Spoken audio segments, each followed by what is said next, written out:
lalaking ito ay isang demon hunter, ngunit ang napatay niya ay isa lamang mababang antas na demonyo. Ang hindi niya alam, may isang 100,000 taong gulang na espiritu ng alakdan ang nagkukubli sa likod nito. Nararamdaman din sila ng espiritu ng alakdan. Agad niyang binalaan ng kanyang mga tagasunod na huwag magpasimula ng gulo. Pagkatapos, tumalon siya sa himpapawid at naglaho. Ang espada sa kamay ni Quillan ay biglang tumugon sa kanyang presensya. Agad siyang hinabol ng lahat. Ngunit matapos ang ilang sandali ng paghabol, bigla silang natigilan. Nailihis sila ng espiritu ng alakdan papunta sa gilid ng banal na bundok. Ayon sa alamat, walang mortal na pumasok sa banal na bundok ang nakabalik ng buhay. Ngunit upang mahuli ang espiritu ng alakdan, walang pag-aalinlangang pumasok si Quillan sa bundok. Ang hindi niya inaasahan, sa mismong sandaling tumuntong sila roon, naramdaman ng Panginoon ng banal na bundok ang kanilang presensya.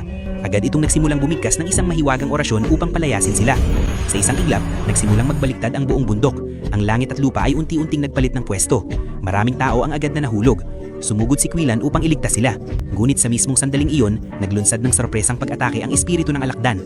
Wala siyang ibang pagpipilian kundi lumaban habang nagliligtas ng mga tao. Nakahanap ng pagkakataon ng espiritu ng alakdan at sinaksak siya gamit ang kanyang buntot na may lason. Malubhang nasugatan, nahulog si Quillan sa lawa. Nang matiyak ng Panginoon ang banal na bundok na napalayas na ang lahat ng manghihimasok, tuluyan na nitong itinigil ang orasyon. Ngunit sa ilalim ng lawa, isang napakalaking sawa ang lumitaw. Nag-anyong tao ito at iniligtas si Quillan. Nang tuluyan siyang magising, ang nilalang na nakatayo sa kanyang harapan ay isang eksistensyang hindi niya kailanman dapat nakilala.